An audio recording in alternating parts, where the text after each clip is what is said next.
ஆன்மீக அன்பர்கள் அனைவருக்கும் வணக்கம். நாம் நம்மளுடைய சேனலில் தொடர்ந்து நிறைய சுவாரஸ்யமான ஆன்மீகம் சார்ந்த தகவல்களை தாங்க பார்த்துட்டு வந்துட்டு இருக்கோம். அந்த வரிசையில் இந்த பதிவில் பார்க்கக்கூடியது 2024ஆம் ஆண்டிற்கான நவராத்திரியினுடைய சிறப்பு வழிபாடுகளை பற்றியும், இந்த நவராத்திரி நாட்களானது நிகழக்கூடிய அந்த 9 நாட்களுக்குள்ளே என்ன மாதிரியான மாற்றங்களை எல்லாம் 12 ராசிக்காரர்களும் அடைய போகிறாங்க அப்படின்றத பற்றின ஒரு தொடர்ச்சியான வீடியோ பதிவு தாங்க பார்க்க இருக்கும். அந்த வரிசையில் இந்த பதிவில் நம்ம பார்க்கக்கூடிய ராசி மேசம் ராசி. நவராத்திரியினுடைய சிறப்பாக இருக்கக்கூடியது அப்படின்னு பார்த்தீங்கன்னா, புரட்டாசி மாத அமாவாசையை அடுத்து வரக்கூடிய பிரதமை நாளில் இருந்து ஆரம்பமாகி 9 நாட்கள் நவராத்திரியானது அனுஷ்டிக்கப்படும். ஸோ மகேஸ்வரி, கௌமாரி, வராகி, மகாலட்சுமி, வைஷ்ணவி, இந்திராணி, சரஸ்வதி, நரசிம்ஹி, சாமுண்டி அப்படின்னு பல வகை ரூபங்கள் எடுத்தாலுமே கூட அடிப்படையாக இருக்கக்கூடிய ஆதார சக்தி அப்படிங்கிறது ஒன்று தாங்க. இந்த தெய்வங்கள் அனைத்தையுமே நம்முடைய வீட்டிற்கு வரவழைத்து போற்றி வணங்கி வழிபாடு செய்யக்கூடிய விழாவை தான் நவராத்திரி அப்படின்னு நம்ம சொல்கிறோம். அதாவது 9 நாட்கள் கொண்டாடப்படக்கூடிய இந்த நவராத்திரியானது ரொம்பவே விசேஷமானது. வரக்கூடிய இந்த நவராத்திரியில் முதல் 3 நாட்கள் பார்த்திங்கன்னா துர்க்கைக்காகவும், அடுத்த 3 நாட்கள் மகாலட்சுமியாகவும், இறுதி 3 நாட்கள் சரஸ்வதியாகவும் நம்மை காத்து காட்சி கொடுக்குறா தேவி. முதல் நாளில் அன்னை மகேஸ்வரியாக காட்சி கொடுக்குறாங்க. இன்றைய நாளில் அவளை மல்லிகை வில்வம் கொண்டு அலங்கரிக்க வேண்டும். இந்த நாளில் வெண்பொங்கல் நைவேத்தியமாக படைக்கலாம். 2வது நாளன்று கௌமாரியாக உங்களுடைய ரூபத்தில் காட்சி கொடுப்பாங்க. இவங்களுக்கு முல்லை துளசியால் அலங்காரம் செய்து புளியோதரை நைவேத்தியமாக செய்து படைக்கலாம். 3வது நாளில் வராகி ஆகிறாங்க. அன்னை செண்பகம் மற்றும் சம்மங்கி இவங்களுக்கு உகந்த பூக்களாக இருக்குது. சர்க்கரை பொங்கல் படைத்து வழிபாடு செய்யலாம். 4வது நாள் மகாலட்சுமியாக காட்சியளிக்கிறாங்க தேவி. அதனால் மல்லிகை பூக்களால் அலங்காரம் செய்து அன்னம் நெய்வேத்தியத்தை எல்லாம் வைத்து படைக்கணும். 5ஆம் நாள் அன்னைக்கு பார்த்தீங்கன்னா வைஷ்ணவி ஆகிறாங்க அம்பிகை. இவங்களுக்கு மல்லிகைப்பூ அலங்காரம் செய்து தயிர் சாதம் படைக்கலாங்க. 6வது நாளில் இந்திராணியாக காட்சியளிக்கக்கூடிய தேவிக்கு ஜாதி மலரை வைத்து பூஜை செய்ய வேண்டும். 7வது நாளில் சரஸ்வதியாக அருள்பாலிக்கக்கூடிய அன்னைக்கு தாளம்பூ சூடி தும்பை இலைகளால் அர்ச்சனை செய்ய வேண்டும். எலுமிச்சை சாதம் நிவேதனமாக செய்யலாம்.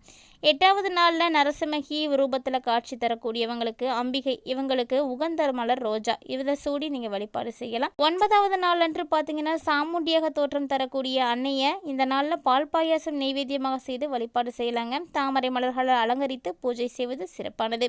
இதோடு நித்தம் ஒரு சுண்டலால் நெய்வேத்தியம் செய்து நவ கிரகங்களை சாந்தப்படுத்தி அவற்றினுடைய நன்மைகளையும் பெற்றுக்கொள்ளலாம். இப்படி நவராத்திரி நாட்களில் இந்த வரக்கூடிய 9 நாட்களுமே ரொம்ப ரொம்ப விசேஷமானதாங்க. அன்னை தேவி ஒவ்வொரு ரூபமாக காட்சி கொடுக்கக்கூடிய இந்த நாளில் நம்ம வழிபாடுகள் செய்தோம் அப்படின்னா நம்மளுடைய குடும்பத்தில் இருக்கக்கூடிய பிரச்சனைகள் எல்லாமே நீங்கி செழிப்பான வாழ்க்கையை வாழ முடியும். ஸோ உங்களில் யாருடைய வீட்டிலலாம் நவராத்திரியானது பண்டிகை கொண்டாடுறீங்க அப்படிங்கிறத மறக்காமல் கமெண்ட் பாக்ஸில் கமெண்ட் பண்ணுங்கள். இன்னும் ஒரு சில இடங்களில் பார்த்தீங்கன்னா இந்த நவராத்திரி நடைபெறக்கூடிய 9 நாட்களையும் கொலு வைத்து வழிபாடு செய்யக்கூடிய பழக்கம் இருக்கும். அப்படி உங்களுக்கு அந்த பழக்கம் இருக்குது அப்படின்னா மறக்காமல் கமெண்ட் பாக்ஸில் ஷேர் பண்ணுங்கள். இந்த நாளில் ஏற்படக்கூடிய மிகப்பெரிய கிரக மாற்றங்களின் அடிப்படையில் மேசராசி என்பர்கள் அடையக்கூடிய பலன்கள் எப்படி இருக்க போகுது அப்படின்னு தான் நம்ம தெரிஞ்சுக்க போகிறோம். வீடியோ பார்த்தீங்கன்னா ரொம்பவே இன்ட்ரெஸ்டிங்காகவும் நிறைய பயனளிக்கக்கூடிய தகவல்களோடும் இருக்கிறதுனால கொஞ்சம் கூட ஸ்கிப் பண்ணிடாமல் முழுமையாக பார்த்து பயன்பெற்றுக்கோங்க. நவராத்திரியானது முடிவுறக்கூடிய இந்த 9 நாட்களுக்குள்ள மேசராசி என்பர்களுக்கு இந்த ஒரு விஷயம் பார்த்தீங்கன்னா கண்டிப்பாக நடந்தே தீருங்க. அந்த வகையில் உங்களுடைய கிரகநிலைகள் எப்படி இருக்குங்கிறத முதல்ல பார்க்கலாம். இந்த நாட்களில் ராசிநாதன் செவ்வாய் சகாயஸ்தானத்தில் சஞ்சரிக்கிறாரு.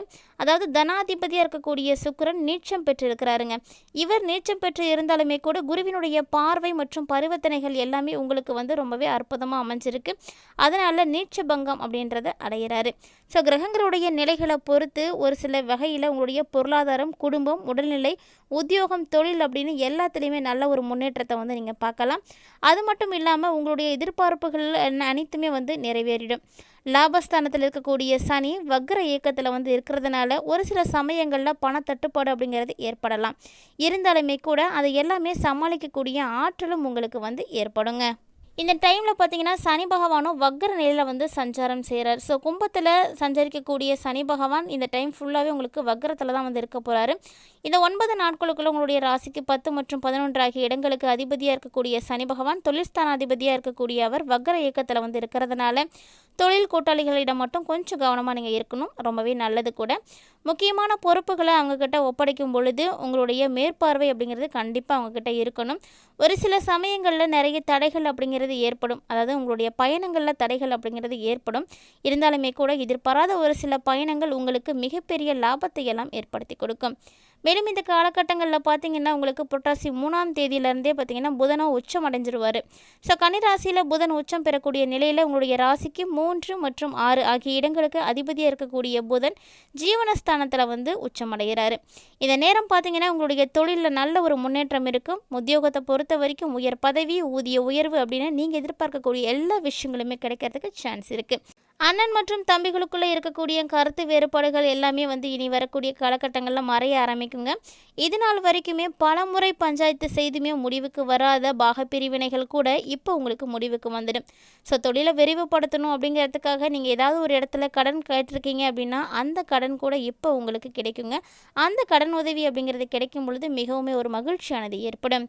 மேலும் இந்த காலகட்டங்களில் சுக்கிரனும் பார்த்தீங்கன்னா துலாம் ராசியில் வந்து இருக்காங்க. ஸோ புரட்டாசி 3ஆம் தேதிக்கு அப்புறமா பார்த்தீங்கன்னா துலாம் ராசிக்கு சுக்கிர பகவான் வந்து போக போகிறாரு. ஸோ சுக்கிரனுக்கு இது ஒரு சொந்த வீடுங்க. அதனால் ரொம்பவே நல்ல ஒரு மாற்றம் கிடைக்கும். சப்தமஸ்தானத்தில் சுக்கிரன் பலம் பெற்றிருக்கக்கூடிய எந்த ஒரு நேரத்தில் உங்களுக்கு ஒரு பொன்னான வாய்ப்புகள் எல்லாம் கிடைக்கும். புதிய புதிய முயற்சிகள் எதுவும் செய்யணும்னா தாராளமாக அந்த டைமில் செய்யலாம். ஏன்னா உங்களுக்கு வெற்றிகள் அப்படிங்கிறது கண்டிப்பாக கிடைக்கும். பொன்பொருள் சேர்க்கை ஏற்படுறதுக்கான வாய்ப்புகளும் வந்து இருக்குதுங்க. வரன்கள் எல்லாமே உங்களுடைய வாசல் தேடி வந்து நல்ல ஒரு மகிழ்ச்சிகளை எல்லாம் ஏற்படுத்தி கொடுக்கும். இல்லத்தில் கண்டிப்பாக ஏதாவது ஒரு வகையில் சுபகாரியங்கள் எல்லாமே வந்து செய்வீங்க. படித்து முடித்து வேலை இல்லாமல் இருக்கக்கூடிய உங்களுக்கு கண்டிப்பாக நல்ல வேலை கிடைக்கும். அதே போல் நல்ல ஒரு வாழ்க்கை துணையும் வந்து இருக்க போகுதுங்க.